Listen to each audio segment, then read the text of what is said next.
I want to thank y'all for coming tonight. We've got an update on the derailment, the Union Pacific line derailment. There were 76 cars and 2 engines in this line. 23 of those cars have derailed. Those are starting from the 23 cars in the back of the train.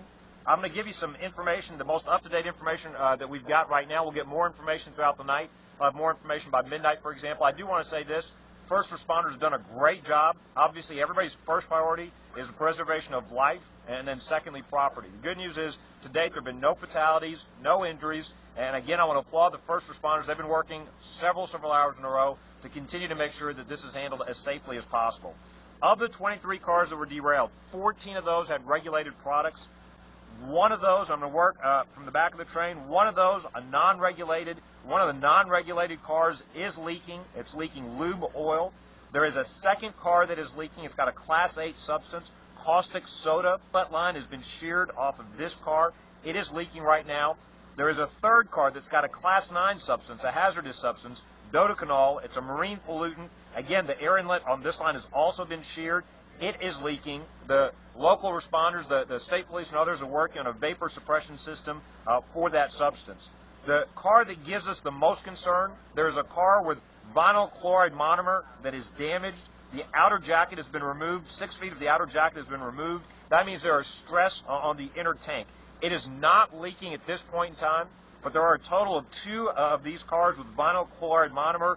One of them is obviously damaged. We'll obviously know more as they get in closer and are able to inspect those cars, and ultimately when they're able to begin the process of putting those cars upright. They're not doing that right now, but when they do that, they'll also be able to get a better visual inspection on those cars. But again, that is not leaking right now, but our greatest concern is the vinyl chloride monomer car that is damaged.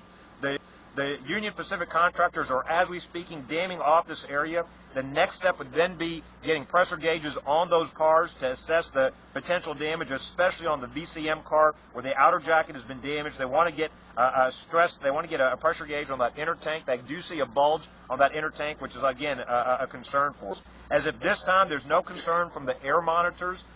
This was a main line heading from Lake Charles to the New Orleans area. This particular train was going to Livonia. They do have detours, so this will not cause a shutdown in plants or other end users. They will be able to detour other trains around. The colonel's going to give you an update on 190. It's likely to continue to be closed for a couple of days. I want to address the families that have been evacuated. Local sheriffs, deputies, as well as state police have worked to do an evacuation in roughly a 1-mile area. They are asking families to go to the Delta Grand. 30 families have registered there. 4 families at this point in time are asking for help with overnight accommodations. The American Red Cross is there to make sure they get the help they need.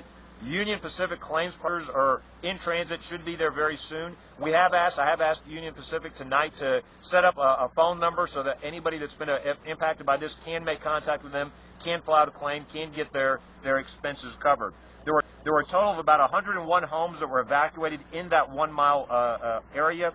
State police and sheriff's deputies are working with families, for example, if they have animals or prescription drugs. Right now, their evacuation remains in place. They will next step, as soon as they can assure that it's safe to do so, will do escorted entries, where they'll help people go back if they've left behind animals, if they've got prescriptions they need to get. American Red Cross is working with families on a case-by-case basis. If they have emergency needs, I know a lot of families left very quickly, didn't have a time to grab important documents or prescriptions or to get their animals. And so, again, American Red Cross and then state police and deputies will work with folks as it's safe to do so to escorted entry. At this point in time, assuming things don't get worse, and obviously they'll know more as they get those pressure gauges in there and they get a better visual inspection on those cars, at this point in time, they expect this incident to take days, not weeks, for folks in terms of being evacuated. It could take longer to get everything back to normal, but in terms of the evacuation, they do expect it to be days, not weeks. And again, that's assuming things don't get worse. That's assuming they don't find there's even more damage as they're able to get in there and do a better inspection.